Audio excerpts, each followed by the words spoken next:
He creates so many beautiful, sexy male, female, or handsome male, and he puts so much sex desire in mankind, and at the same time he makes it almost impossible to get to those pretty women or females, unless you're a millionaire or you're a very sexy guy, or somebody who's poor, he's ugly, and show me how many pretty girls he will have around him. He doesn't have a yacht or a private jet, or so he will create all this beauty and make it so hard on everyone to get it. This is another form. I'm talking about male or female. Yes, so this is another example to show how God is merciful.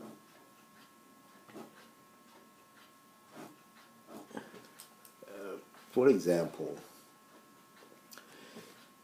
being so evil, he will make in general the good tasty food, the fatty, greasy food, which we all like, unhealthful, and the nasty food that, really doesn't taste as good as the good food. This is the healthy food. So, something that you will like and enjoy, you will get health problem if you eat it, but I make it available for you, but you can't eat it. Or if you have to eat a little bit of it. You can't eat as much as you like. But all the nasty food that tastes terrible is the healthy food. Now,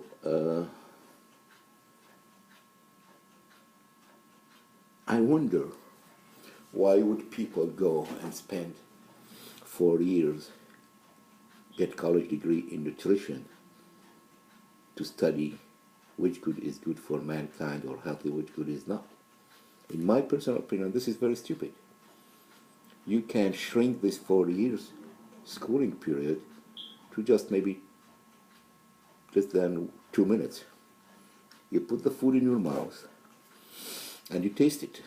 If it tastes good and you love it, that goes to the unhealthy food list. If it tastes nasty, it goes to the healthy food. That's what it is.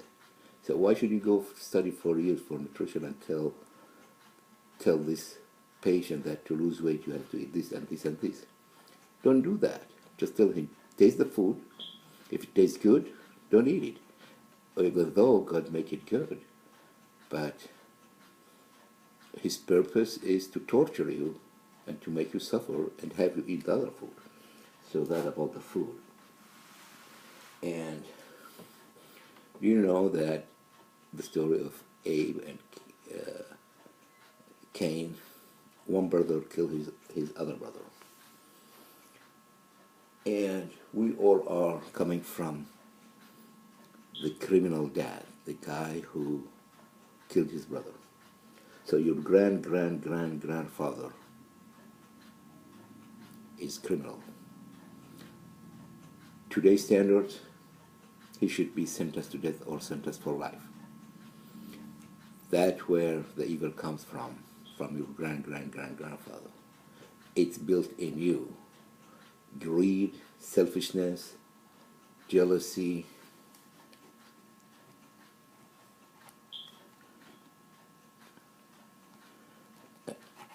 Basically, that is the origin of your race. It's evil. You would probably, if God, what so-called God, created just one person on planet Earth, no brother, no father, just one person, probably evil will disappear. He created another person, make it minimum of 2, so evil can prosper. there'll be hatred between two, but there won't be hatred between one. One can't hate himself like and be jealous of himself. So another reason why he created two brothers. He's such an evil character.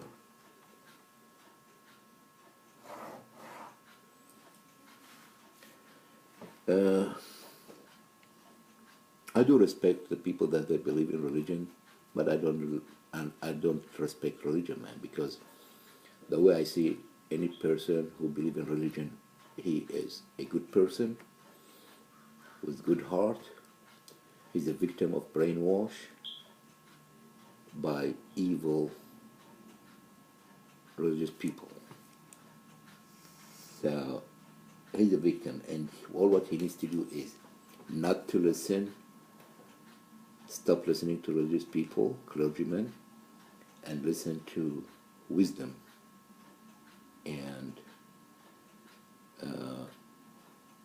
do all the research to find out the truth and get to the bottom of it. When they start to read all those holy books line by line and find all those silly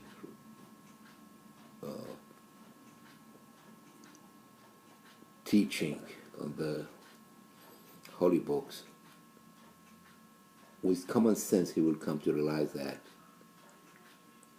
this doesn't mean anything. It's just a nonsense.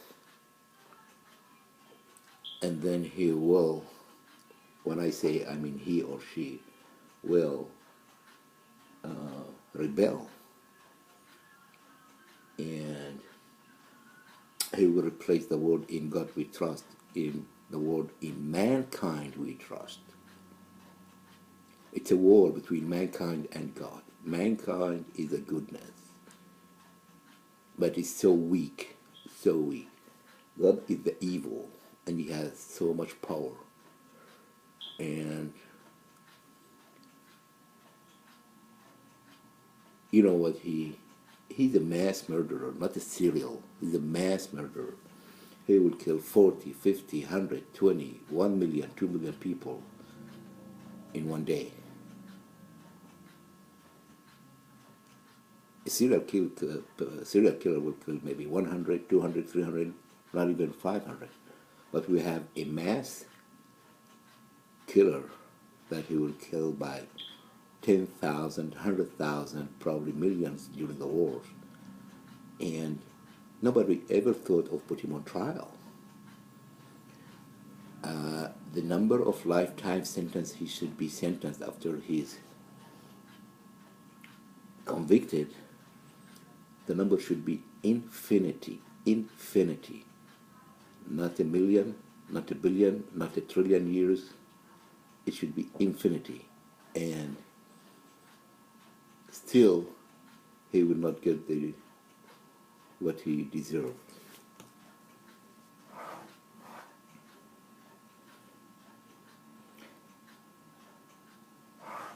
Another thing that you need to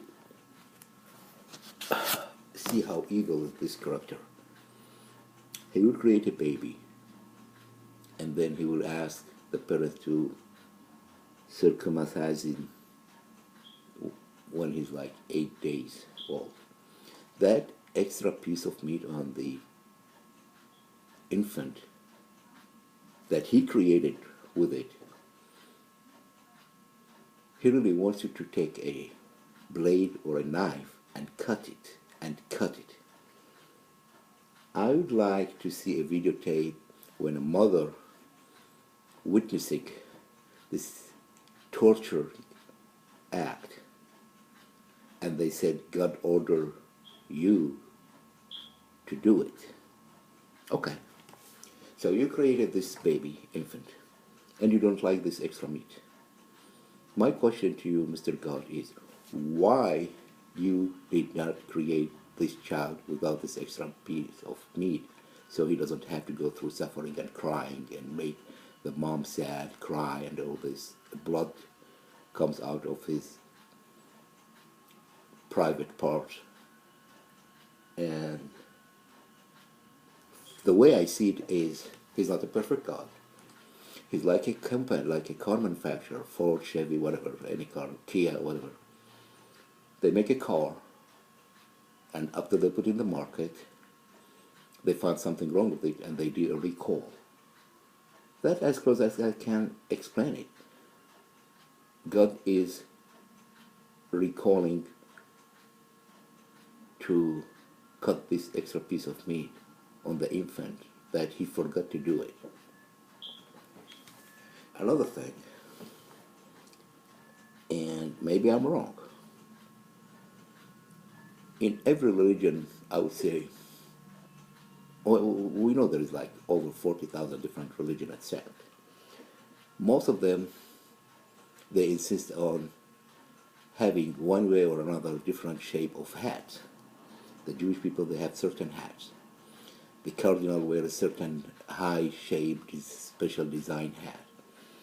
The Muslim, they wear special things on their head. The Sikh, they wear the turban.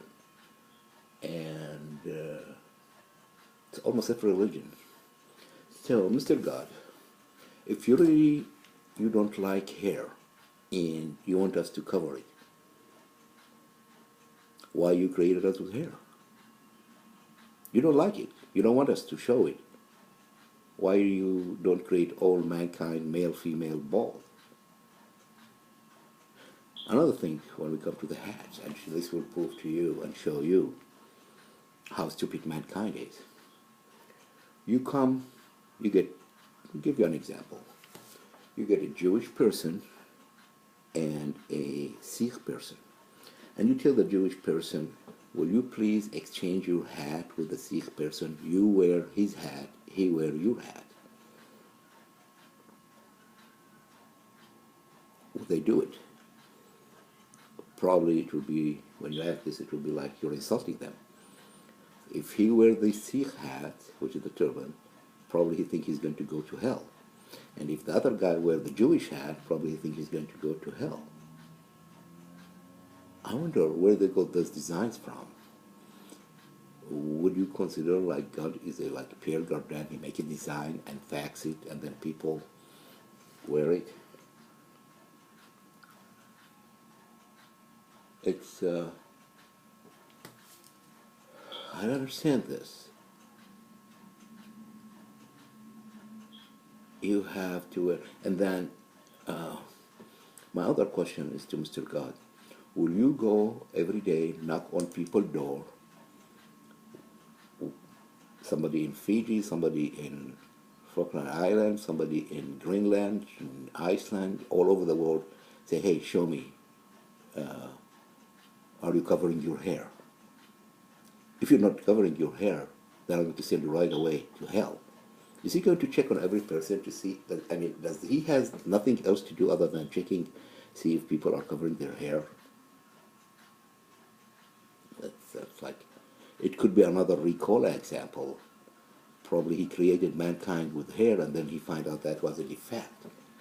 And then he asked them to cover it. Even in pilgrims, all Muslims, they have to cut their hair to bald shape, just they cut it all.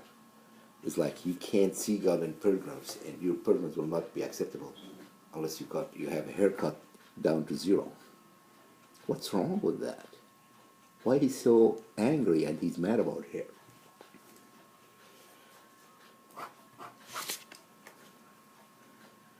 And then here's another thing. Muslims have Friday as their holiday. Jewish have their holiday on a Saturday. Christians have their holiday on a Sunday. In all religions, they consider themselves they're like